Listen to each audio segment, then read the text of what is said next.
हाबाफारि दिन्थिगिरिफोराव जागायबाय बर' थुनलाइनि 62 बोसोरारि जथुम्मा खोब मेहेरगोनां हाबाफारि सोलिगासिनो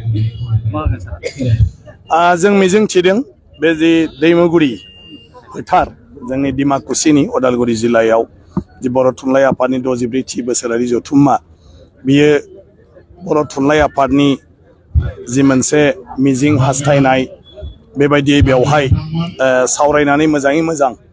इयुनाव बर' राव थुनलाइनि थाखाय जि खामानि मावलांनायनि हाबाफारि बेफोरो जाफुंसारगोन जोङो बानजाय आफादनि जानानै आरो डिमाकुसिनि रायजो राजा उदालगुरि जिल्लानि जोंनि गासै मावथिफोर जोङो हागौमानि नाजादों जाहाथे बे जथुम्मानि मोनफ्रोमबो हाबाफारिया गासिबो बिथिङाव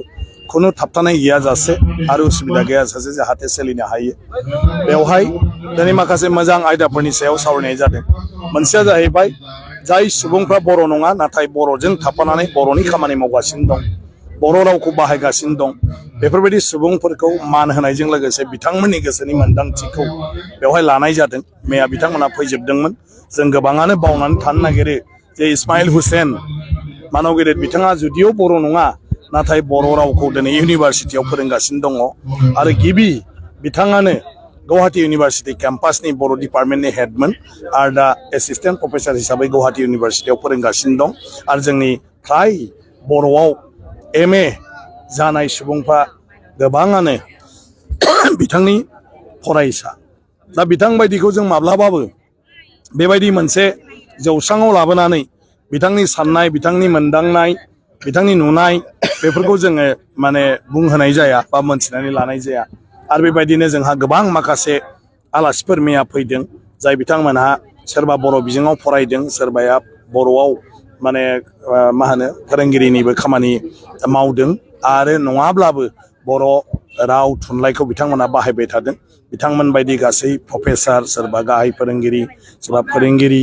आरो गुबुन माने ससियेल माने वार्कार बेबायदिखौ मैया गासैखौ बर' थुनलाइ आफादा हांख्रायजोबनानै बिथांमोननिफ्राय माखासे माने भिउ बिथांमोननि नुनायाव बर' थुनलाइ आफादा मा बेखौ लादों बे मोनसे गोदान हाबाफारि आरो आं सानो बेबायदि बर' गोरों सुबुंफोरखौ जुदि जों बर' थुनलाइयाव लाफायो आरो बर' थुनलाइनि सरसा खालामो अब्ला लासै लासै बर' राव थुनलाइखौ गुबुन हारिफ्राबो माने बयबो बोजबगोन आरो बयबो स्टाडि खालामगोन बर' रावखौबो बयबो सोलोंगोन बेबायदि मोनसे आबहावाया फैगोन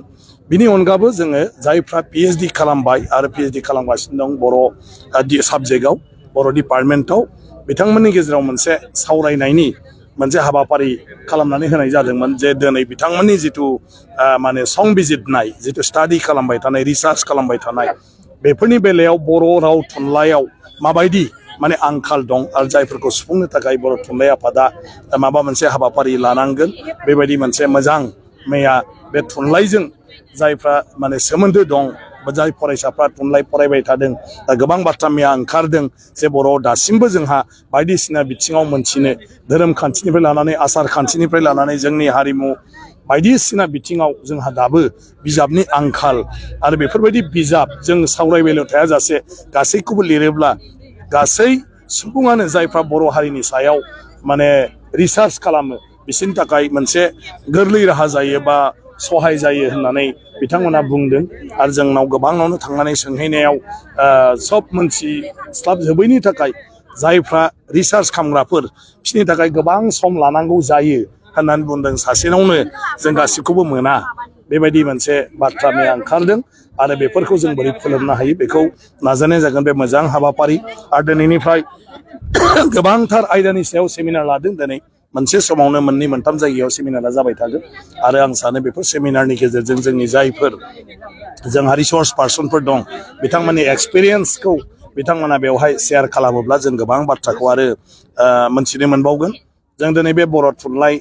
जथुमनि मुङै बेवहाय मोनसे बर' थुनलाइ आफादनि नेरसोनखौ जाय जोंनि नेरसोन सिम्बल बेखौ जुगामि गायसननो थाखाय आखायाव लादोंमोन जों दिनै बेखौ जोंनि मानव गेदेर आफादगिरि सदन नार्जारि सारखौ लोगोआव लाफानानै बेखौ दासो जोङो बेखेवबाय आरो बेखौ जोङो राजस्थाननि अन्थाइजों दाननाय जादों आरो बिनि गोजौआ गासै माने मा होनो फ्राय 19 फुटसो जागोन गासै टटेल हानिफ्राय ओमफ्राय